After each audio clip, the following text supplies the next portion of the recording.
till today. Then you were on the squad when we had the act of love. Parents put the kid in the bed with them, and they roll over in the middle of the night and suffocate their infant. And we got that call on the last Father's Day at work. Not that I remember anything, shit. But yeah, these things take their toll. I've got 2 divorces under my belt. That was one of the things I was going to get into, and tell me if I'm being too personal, but people don't realize simply how hard it is to be a police officer and have a family at the same time. I mean, the divorce rate is it's probably 80 to 90% in law enforcement. Folks, I'm not exaggerating. Those are real stats. How hard was it on your family? Just forget about the shooting. Forget about some of the critical incidents you had. Take all that out of the picture. Just being a cop and the hours and the things that you would see on a daily basis, and again, I'm not talking about critical stuff. How much of a toll did that take on you and your family? TJ, that's something I always thought I had at bay, and maybe I did my first 10 to 15 years. Things would bother me, but I'd go to guys that I worked with, and we, talk about it, hammer it out. But I think now that I've been retired for coming up 2 years, I realize it's taken me 2 years after retirement to get to where I fully understand it, and to understand, I'm not saying this for somebody to cry me a river, because I'm not on meds for it, and I'm functioning just fine, other than being a little, spooked at loud noises, whatever. But what happens is cumulative stress. It doesn't have to be a major incident or a critical incident, as you say. The cumulative stress can fall into the pattern of post-traumatic stress. And I, sought out counseling after I retired. Just a handful of visits, and the doc said, you suffer from post-traumatic stress. And I'm like, oh, great, you're going to put me on meds. He goes, no, you're doing okay with it because you'll talk about it. And, I think earlier in my career, I didn't talk about it with friends and family. I kept it under lock and key as best I could. And I think maybe had I shared more with my family, they would understand more of where I was coming from. Sure. And by that, I'm not going to sit here and say I was a violent, abusive husband or father. I wasn't. But I got to where I would shut down more. I wouldn't, state what I was honestly thinking, because I got enough of that crap at home, or at work, rather. Oh, yeah. I didn't want it at home either. Sure. And maybe I give them a sleight of hand unintentionally. Yeah. But yeah, it does take its toll on you, and therefore it's got to take a toll on your family. And I think the good thing is now, because unfortunately with this war that has been going on for more than a decade now, we learn more about post-traumatic stress as a society.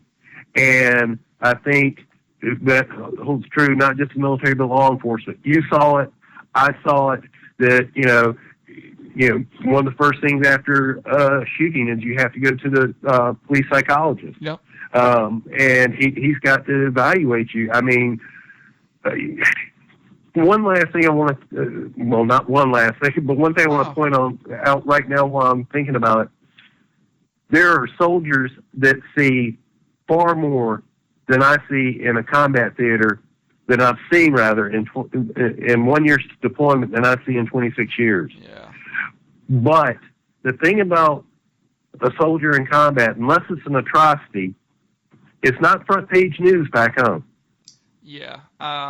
There is a huge, and I want to make that clear too, you're right on point. There is a huge difference between law enforcement and war. I mean, it's just, you can try to compare the two, and I haven't been in any armed forces, so I won't even touch that. Sarge, you have, and you said it right. I mean, it's just very, very different. And I'm sure I'm going to speak for you here for a second. We're not saying that one is easier than the other. I'm not saying that, and I don't think you are either, but it's very, very different, right? Did I got you there?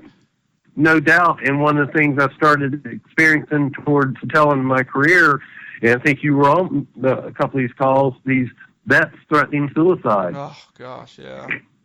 And that was just like, Jesus, don't let this go down the way it could, because I have a soft spot for the military. You know, and unfortunately, we're seeing more of it, and I think we're going to see several years to come. Yeah, just the slightest. This sounds like I'm being a puss, but the slightest smile or the slightest thank you or handshake, man, you guys don't know how far that goes. Even as a cop, I used to have people come up to me and say thank you. I can only imagine what that does to our military members.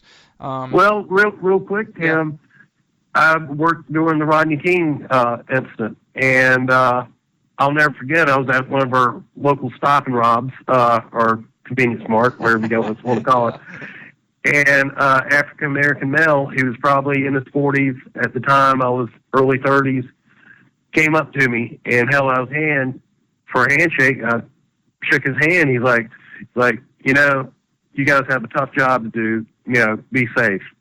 That's and awesome. this guy was not law enforcement. You know, when he got back in his truck, looked like he was in construction. And that right there told me, even at that trying time, and it was felt all over the nation, but even that trying time in my career, as far as does the public sports, I knew that, yes, they did. And the thing is, one of the reasons I wanted to work the lower income areas, the only reason I went to the nicer areas because I got promoted and they wouldn't let me stay where I was at. Yeah. But it's because most of the people in those high crime areas, 80%, if not more, are good damn people. They're doing the best of what they got. Sure. And cops are there to keep the wolf away. And the wolf are the 20% or less that live in those areas, and they'll take from anyone. Never understood, why the fuck do you rip somebody off on a project? Walk to a nicer neighborhood and get the good shit. I never understood that. That's a good point. Hey, we're kind of running out of time here because I got another phone call that's lined up, or producer's telling me. But I want to just ask you one quick thing, actually two more. How hard did it hit you when you heard about those NYPD officers? Weekend before Christmas. Think of what those families are going to remember Christmas as from here on. I just, man, when I read that, and I went into it in my last show, but it's the second they put on that badge and that uniform, they were just destined to die that day, and they died just for wearing that uniform. That's the only reason. Did you kind of think the same thing, or what were your thoughts on it? I thought that. I also thought, we sit here and the gang mentality, okay? One of the most notorious, god-awful, sick fuckers in this country, the first gang was the KKK. What kind of parallel do we have with today's gangs and the Klan? Yeah. I mean, it's the same fucking thing. Yeah. The Klan had a color, it was white with a hood. Yep. Yep. So, I mean, I think a lot of this is out of desperation because the economy of the company, the low or the high unemployment rate. I think that's where a lot of this stems from. I think it's too easy to claim the race card. Dig deeper. I mean, come on, man. Yeah. Yeah. I've heard you bring up this is very off topic what we're talking about, but I heard you bring up the economy before, and again, I don't want to get into this because it's a whole other show, but folks, you got to realize, and I know Sarge will agree here on the phone, that when the economy goes bad and people are looking for jobs, the worse the economy gets, the more police are needed. It's just that's statistics, and you don't get the best officers applying when the economy tanks. When people need jobs and they have a clean record, and they say, oh, well, I need a job, there's nothing else out there, I'm going to be a cop, I can do it. And you and I, myself and Sarge here on the phone, we've seen it firsthand. There are just a lot of cops out there don't have a business being cops. I don't want to get into it, but you agree with that or what? The law enforcement is a reflection of the society they serve. You have good and bad doctors, good and bad teachers. You got good and bad cops. Yep. Yep. And in my career, I saw several cops, terminated, and I wouldn't pistol on them if they were on fire. They tarnished that badge. Right. And so, yeah, there are, like you said, economics.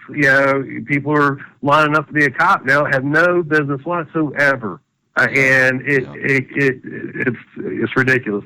Last thing, man. Give me, since we're running out of time, make it quick. Give me your craziest, your funniest call in your 20-something years you were as a cop. I'm putting you on the spot. Okay, let's see. I've got so many. Let's see. Make it quick. Okay, real quick. Cops love to pull pranks on each other. Oh, yeah. Try wearing a all-black uniform, getting in the car, your patrol car that someone else used to shift before you, but he went through the added trouble of putting talcum powder in the vents of the AC of the car. Put it on there and left it off, of course, when you put it on, and then turn the fan wide-ass open, and you put your key in and turn it, and woof. Just a you face look like full of powder. Shit, it was all over my uniform. It looked like a damn sugar cookie. That's good, man. Well, Sarge, man, I'm glad we're ending on that because, as serious as we can be, we got to laugh about it too. So thanks for being on the show. Hopefully we can hear from you again. I have a lot more I want to ask you, and I'm sure society does and the listeners out there. But thanks so much for being a part of the show, man. We appreciate it. That was such a great phone call from Sergeant. He and I worked together for, I think it was probably 4 or 5 years, and he had the old school mentality, and I learned so much from him. That's why I thought it was so important to get him on this show so quickly. With that said, I want to tell the listeners, I hear you. I know you want to be on this show. I've received all your letters. I've received your messages. I got it, and I will do my best to try to fit as many people on the air as possible. But I wanted to get Sarge on the phone just because he had so much to offer, and I do think that experience can help society and citizens understand where we're coming from.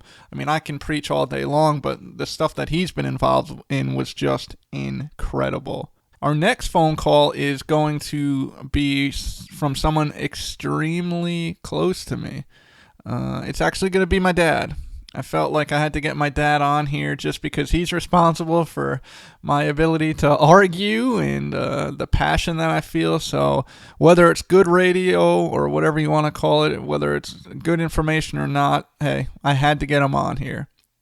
Hey, Dad, you there? Yes, I'm here. Hey, welcome to Policing Black and White, and I'm glad you found time in your retired, calm, and easy-going life. We appreciate it. Oh, you're welcome. Well, I wanted you for a couple reasons. Obviously, you're my dad, and the reason why, I don't know, maybe I'm so good at arguing, whatever, it's probably from you, because we've had some pretty good arguments over the phone and some good debates. So I figured, why not let everyone hear them? Well, you're pretty passionate. I mean, the state that you live in. Obviously I'm not going to give where you live, but you do have some experience dealing with New York and Manhattan and stuff like that.